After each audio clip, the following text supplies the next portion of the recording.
Today in the Titans franchise, we have our Titans and the Indianapolis Colts.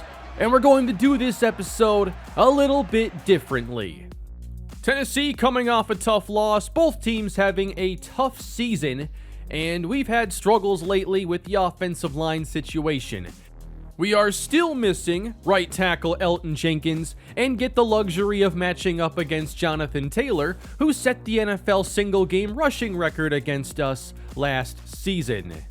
I don't like facing the Colts in this series because they always seem to dominate us in the trenches. But welcome into the 12th game of the season. As I said, we're going to do this one differently. Starting the game off, a fumble on the opening kick return by running back K.C. Ward gives Tennessee the ball inside the 20. Looked like Christopher Carradine is the one who knocked it out. A few short plays later, Derrick Henry into the end zone for a quick touchdown. A perfect start to a game on the road.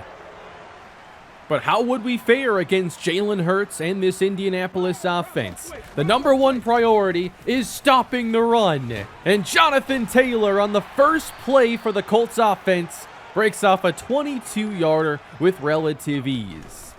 From the Titan 39, a fake for Jalen Hurts. He lobs downfield, hooking up with Michael Pittman inside the 10.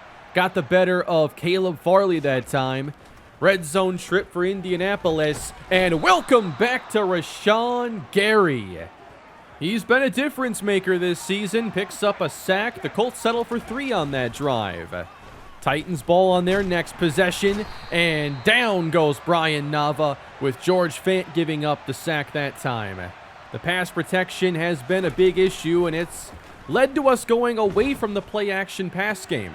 And when it's there, like this play, it's the best thing we do offensively, but lately it really hasn't been there. Here's Rashad Polite moving out to the slot, trying to spread out the defense on 3rd and 6 as Nava throws an interception across the middle. Really tight man coverage, tries to get it to Trayvon Randolph, and the pass just gets undercut at the last moment. Short field given to Indianapolis here, beginning of the second quarter, and Jonathan Taylor with another strong run gets 20. 45 yards on his first 4 carries. They'd continue pounding Taylor on this drive, getting the 3rd down conversion. He'd bring him to the 1 and cap things off with a touchdown run. Indianapolis grabs the lead. 3-point game. Titans haven't scored since their opening possession, and Nava evades the first man, but then the 2nd and 3rd bring him down. A lot more pressure from this Colts front. We get to a 3rd and 15. With both tackles beaten on the play, Nava can't even hit his check down cleanly. We miss Elgton Jenkins, but also need to find a left tackle in the offseason. Colts up 3 from midfield. You gotta worry about the running of Jalen Hurts at the same time. I think he's been a great addition for them, although their record hasn't been great. And then Hurts facing pressure. He forces one inside the 5 and gets picked off by Caleb Farley. 4th interception of the season, and the Titans keep it a 3-point game. With 5 minutes to go in the first half, we tried to get Manny Warner involved once again, catching the screen pass and gaining around 8. Handling the ball on 2nd and 2, he gets the first down. And trying to go back to the air, Nava flagged down, overthrows Sal Sexton on the play, one of our best chances to make a play, and it wouldn't have mattered because of a holding call. We get to 3rd and 19, where Nava has 0 chance and is sacked again by Jarrett Coles. The offense going nowhere in this first half. Meanwhile, Colts got time, lobbed out right in the breadbasket for Jonathan Taylor. Just can't throw it any better than that on the wheel routes. 2 minutes to go in the first half for Indy, and again the pressure gets to Jalen Hurts. It's the 2nd sack for Rashawn Gary. Only a loss of 1, but great to see regardless. And they go back to JT on the screen pass, picking up blocks in the 2nd level, continuing this drive. They bring it down to the 12. Tough grab made inside the 5. That's receiver Robbie Anderson. And then with Hurts rolling left, he fires back to his right, and he hooks up with the tight end, Anthony Gray, rookie out of TCU. I mean, come on. How do we not make a play on that? And the Colts go up 10 with that. Really wasn't feeling good about things at this point. You know, maybe we can get something before the half. Or maybe not. Another sack given up. We have to take this into the second half and break out the Tim Cannon emergency offense. Rashad Polite on the quick flip, heads outside, picks up 12 on the easy completion. And then Manny Warner runs inside. He brings it out to the 44. And on a 3rd and 1, the rookie receiving the handoff gets just enough to move the sticks. But on this play, wide receiver Devian Bynes, grabbing his wrist, would have to leave the game. It's only getting more difficult for the offense, but Nava getting outside the pocket, hooks up with Sal Sexton. Again, the good stuff happens on play action. And yeah, we want the ball out quick given all this pressure. How about a screen to Randolph? Nope, we're not going to get that to work. Ball at the 27. Nava throwing. Tight man coverage. It's off the mark. Probably wouldn't have been a completion anyway. 3rd and 10. We're out of options. Just put it up in the end zone. Knocked away. Intended for Trayvon Randolph. Titans would settle for 3. We're back to a 7-point game. Next drive for Tennessee, facing a 3rd and 5. Nava across the middle, intercepted off his own deflection, and taken back for a touchdown. This is Peter Cruz. On this play, I wanted to have Dominic Brooks hopefully get between the linebackers. Didn't have time to wait for that to happen, and it leads to a pick 6. 14-point game. Yep, Cannon's back out there. After the interception, he runs across midfield, and at least this is working. Can you build a whole offense out of this? Nice run here for Warner. Blocked up nicely, gets 10 plus. Cannon stays out there for a 3rd and 3. Keeps it with a block from Sexton, takes it inside the 20, speeds to the edge, a gain of 14. Nava returns inside the red zone, facing 2nd down. He's in trouble and gets dropped. Couldn't get the ball away in time. George Fant is shaken up on the play. We got another replacement tackle out there. Throw it up in the end zone. What an effort by Sexton, but he couldn't make the play. We do get 3 out of it. Colts on their next drive. They give it to Jonathan Taylor. He brings them to the 35. Approaching a 100-yard day, at least it's nothing historic. Facing 3rd down with Hurts on the move. Here's Riddick, forcing him to throw it incomplete. Rashawn Gary banged up on the play. He would be all right, and the Colts would settle for a field goal. We keep it a 2-score game. It's still within reach if you can make the plays. Trying to set up a screen for Rashad Polite, and he gets nothing on the catch. Trying to stick to simple plays, especially without Bynes, and Nava hit again and picked off. The Colts with their 3rd interception of the day. 14 on the season now for Brian Nava as Indianapolis would take over, and from the 20, facing a blitz, Hurts to the end zone. Well defended by Christian Fulton as we do not give up the touchdown on this drive. But the Colts field goal would make it a 17-point game. This throw from Nava is off the mark. Just nothing working at this point. 3rd and 7. Just lobbing it out for Randolph. And he does make the catch. Out to the 40-yard line of Indy. That play finally took Nava over 100 yards passing. Now throwing it up for Sexton, who comes down with it. A 31-yard reception. Titans take it down inside the 10. On 3rd and goal. Trying to throw it to Abbott. He can't hang on. We go to 4th down and bring out Tim Cannon in the empty backfield. Gotta have it here. Cannon, end zone. Caught by Randolph. What a play. Way more exciting if you're not down 3 scores in the 4th quarter. But he makes another highlight reel reception. two-score game.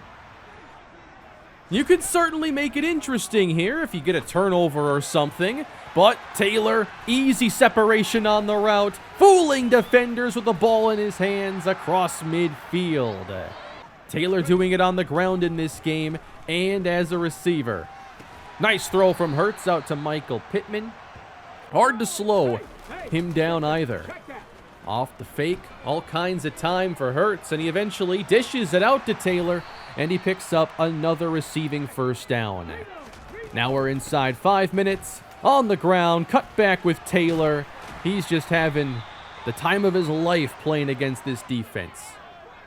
Taking it down to the 2, where Hurts takes it outside, calling his own number for the game-sealing touchdown. Back up 3 possessions. This was just a frustrating game, and I had no interest in doing a traditional commentary for it. I've done hundreds and hundreds of these videos in dynasties and franchises. This one, I just said no. I'm not going to do my traditional video. So, 44-20 at this point. Got a nice play there to Randolph. That felt okay. And then throwing to the sideline. Yup, that's a catch as well. The guy is incredible. Where he struggles, though, is just separating on some of the simple underneath routes, and that's what the offense is missing right now. And without Devian Bynes, it makes that weakness even more apparent. With time running out, Nava sprints his way into the end zone. That's rushing touchdown number 3 for him. But the game would be over, 44-28. The Colts win pretty easily. And our weaknesses continue to hold us back. I know I'm not playing great, but when you have receivers that can't beat man coverage, an offensive line that can't protect, and a quarterback still developing in his rookie year, it's hard. Manny Warner played most of this game and didn't play well. Derrick Henry outplayed him. And it was just a challenging game start to finish. It felt like there was nothing we could do offensively with the way they dominated our tackles. And even Church and Davis at times, aren't the most reliable either. So we'll work on the offensive line more in the offseason. And at the very least, we get to give an upgrade to the one and only 7th round sensation Tim Cannon. Strong arm upgrade that I don't get accuracy on. Love it. Thanks. Devian Bynes, upper arm fracture, set to miss a little time, but we do have the bye week coming up at just the right time. We're going on a team bonding retreat. One thing also making this season difficult is morale, when everybody's playing a little bit worse because things are just snowballing. So now, Bynes is only set to miss 2 games. We do get Elgton Jenkins back. And we have a couple additions to the roster. I'm first signing Matt Pryor for some additional tackle depth. George Fant played poorly in the last game. And now, needing another receiver just to fill out the roster, Sean Robertson from the Bills practice squad is going to be signed to our active roster. And to make room, we cut Forrest Lamp, who allowed 6 sacks and 250 snaps. It was the worst rate on the team. He's released. Now, it's a weird episode, but we're going to fit multiple games into this one as we enter the best-looking stadium in the game. We take on the Seattle Seahawks, a battle of 2, 4, and 8 teams. Brian Nava's touchdown-to-interception ratio has turned negative, and we face Tua Tagovailoa and the Seahawks. One more loss for Tennessee this year means it's another losing season in the franchise. We jump into the first quarter, scoreless, and Tennessee with the football as Nava completes to Trayvon Randolph for a quick hitter of 10 yards. We got Elgton Jenkins back in the game, and a little more time for Nava, trying to go deep. Randolph leaps and can't come down with it. Almost. We go to a 3rd down and 10. Nava protected, finds Devontae Parker, helping fill in for Devian Bynes. We move it across midfield, 1st and 10. Nava hooks up with Sal Sexton inside the 30, and the offense already looking a bit better with Elgton Jenkins in the game. We clear open a lane for Derrick Henry. He gets the first down. We've taken it down inside the red zone. Nava on the move, rolling right. He looks to keep it. Doesn't slide and loses the football in the process. A promising drive ends in a turnover. Could have had Emmanuel Abbott on that play as well in the end zone. And that gives the ball to Seattle with Tua Tagovailoa chased by Jeffrey Simmons. He gets sacked, and the Seahawks' first drive ends quickly. Take two for the Titans. And here's the new guy, Sean Robertson, heading outside on the bubble screen as he gets a first down. Robertson is a pretty good fit as a slot receiver, but on first down, Nava does get intercepted again by Foye Oluokun. Trying to dump it off for Rashad Polite, but he didn't go get the football and save us from that INT, so it goes back to Seattle, wide open and cut downfield by Noah Fant. Tua opens the day 5 of 6. Seattle on the move. They give it to Kenneth Walker. Inside with room, he gains about 8. Seattle moves to 3rd and 2 with Tua rolling right. He fires to the end zone, and it's broken up by Christian Fulton as the defense forces a 4th down. The offense stays out for Seattle. Tua rolling, finds his man. Kenneth Walker extends the drive. They bring it down to the 4, and Tua hits DK Metcalf for the touchdown. And Seattle's aggressiveness pays off as they take the first lead. Slow start for Tennessee's offense, a couple turnovers already, and Derrick Henry not finding much, trying to run to the right. And to make matters even worse, Sal Sexton, shaken up, has to leave the game. A first down for Tennessee, and a nice counter. This is Henry. I do agree with trying to work some more power runs into the offense, but it's a very zone run heavy playbook. Lobbed outside, a bit overthrown. A reoccurring theme throughout this year. Nava's still working on that downfield accuracy. Able to buy some time on 3rd down, but can't get it to Randolph. Abbott was open along the sideline, and the Titans get nothing. Seattle, 9:40 left to go in the first half, and Tua faces pressure again, but gets outside the pocket. And he does a really nice job here getting yards when the play breaks down. From the 42, he dumps it off for DK Metcalf, and he moves the sticks. I like the way Tua was playing early in this game. It seemed like it was going to be a really tough day. Tua steps up, though, and throws it wildly for Walker, and the drive comes to an end. They bring out the field goal team from 55, and the wind here in Seattle pushes it to the right. No good. Giving good field position to our struggling offense, and we break in case of emergency. The Tim Cannon offense. First down, gain of 12. Polite and Henry in the game. Polite cuts it downhill and shows off that explosiveness as he's able to move it downfield for a gain of 12.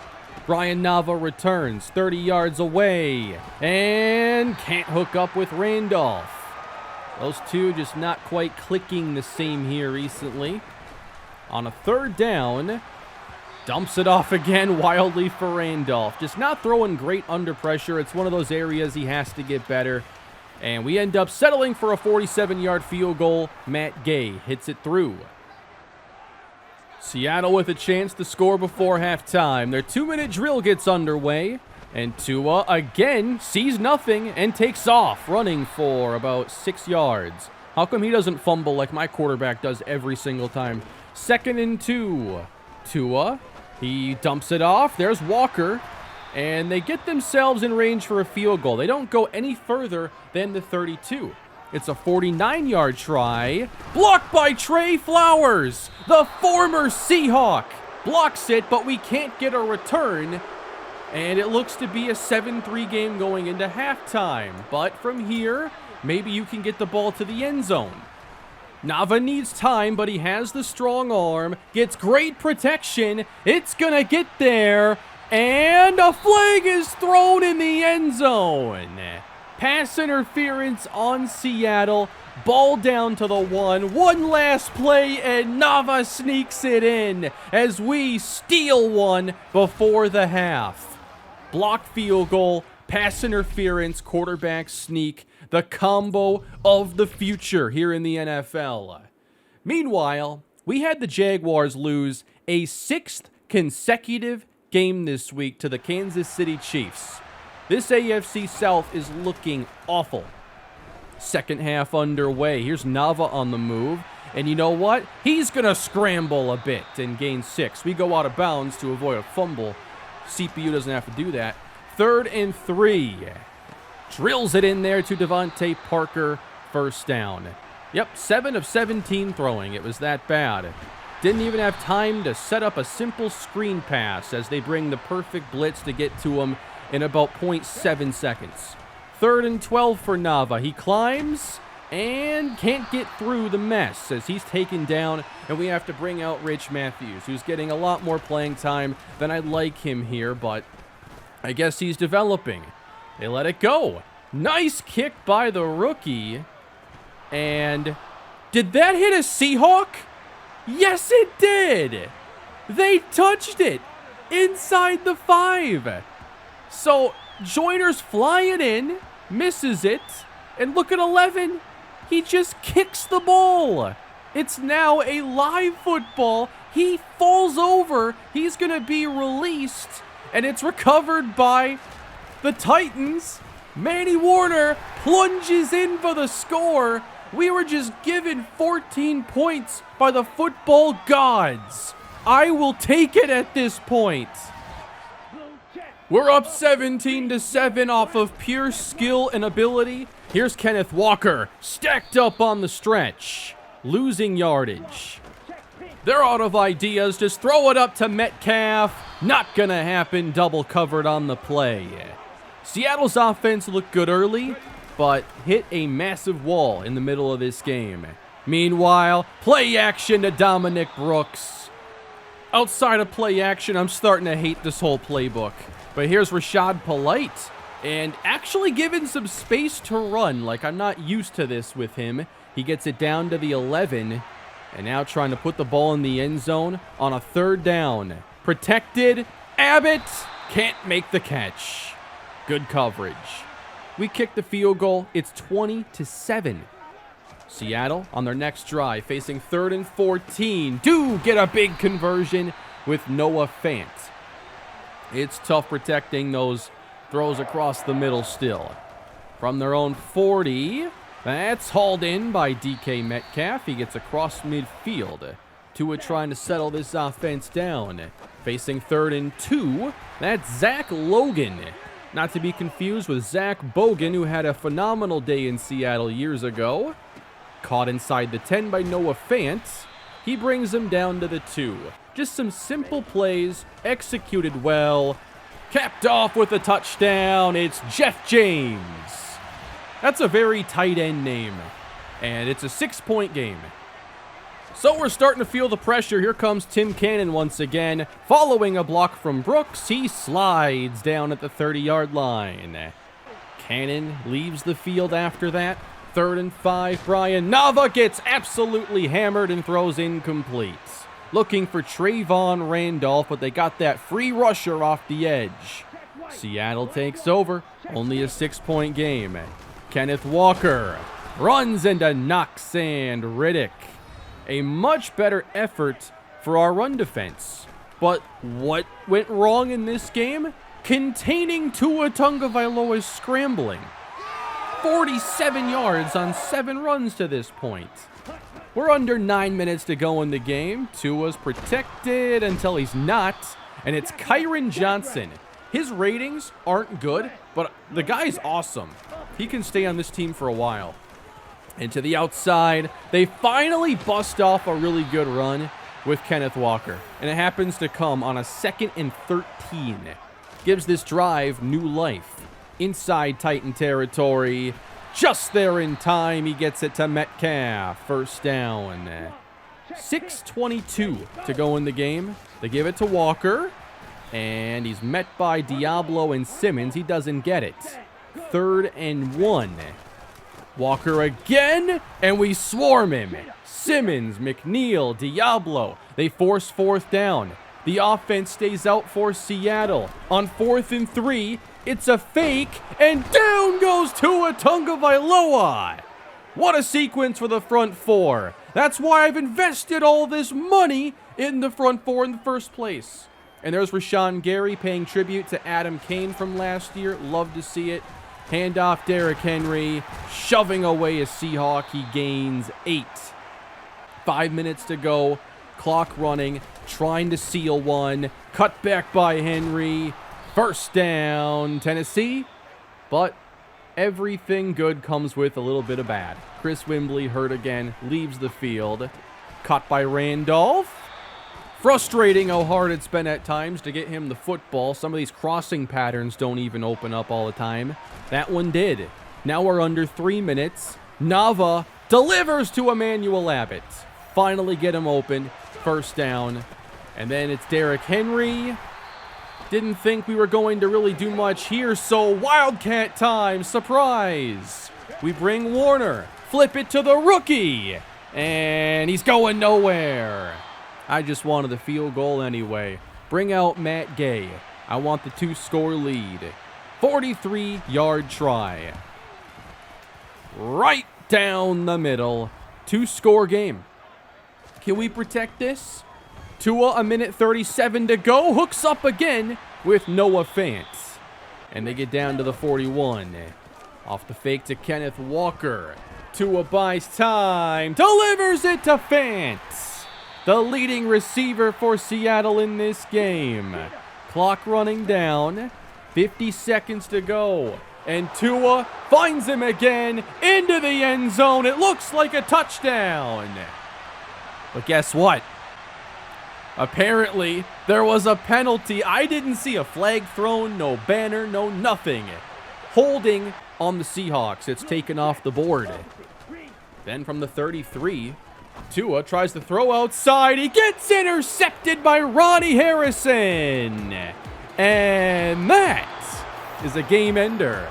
I don't care how it happens. It just feels good to go and grab a win. 23-14, Tennessee with a successful road trip in Seattle. Weird game, didn't play well, didn't deserve the win, but made less critical mistakes, and sometimes that's all you gotta do.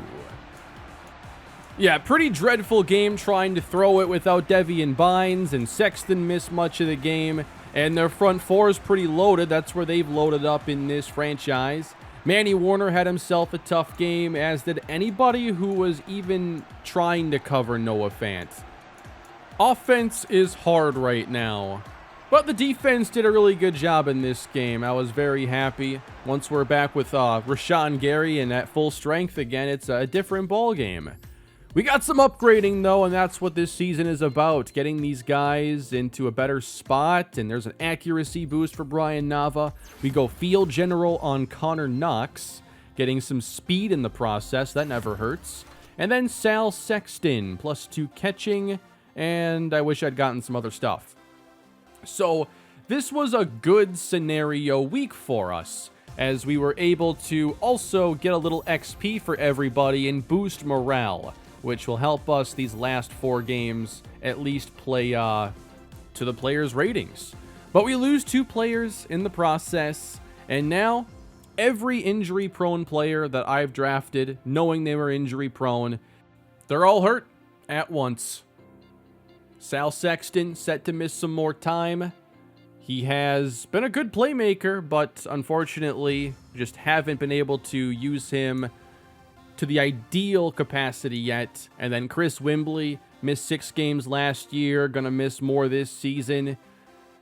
Brian Nava, 13 touchdowns, 15 interceptions. This is definitely a tough stretch here. That's 10 picks since the 49er game, and not many touchdowns. Derrick Henry, he's over 1,000 on the year, and once he makes one more catch, we'll probably see Trayvon Randolph join the 1,000-yard club as well. But now with injuries, I think he'll be the only one on the team. Emmanuel Abbott's going to play more. I'd like to get the ball to Rashad Polite. Never feels like we can get yards with him in the passing game. And then defensively, Rashawn Gary, 23 TFLs, 12 sacks. He has been an elite player for us this year, and it's great having him on the team. I still want to kick him inside a bit more and try a little interior pass rushing. Here are the players of the week in Week 14. Chiefs had a good one. Matt Stafford, 7 passing touchdowns. We get him next week. And at this stage, you have an idea of who the top tier teams in the league are. And none are in our division. The entire AFC South is now under 500, and we're still in this thing, technically, with 2 division head-to-heads left, and we split against the Jags. Like, as bad as we've looked, we're in this thing, mathematically. Someone's got to win the division. And the Jaguars, they were 8-4 last year, blew that lead, missed the playoffs. They were 6-1 this year, blew that. They're in second place at the moment. So, I know this was a strange episode. It's kind of a fun way to get through a season where you're under 500. We take on the Rams next time. I'm not anticipating the same kind of episode for this one, but maybe something similar if we drop this game and end up mathematically out. Maybe the last 2 games get summed up like this one. What'd you think of the video?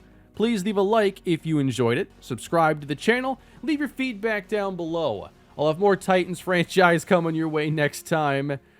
I wasn't expecting this to be the video, but I think I made the most of it. Y'all have a great day. I'll catch you in the next one.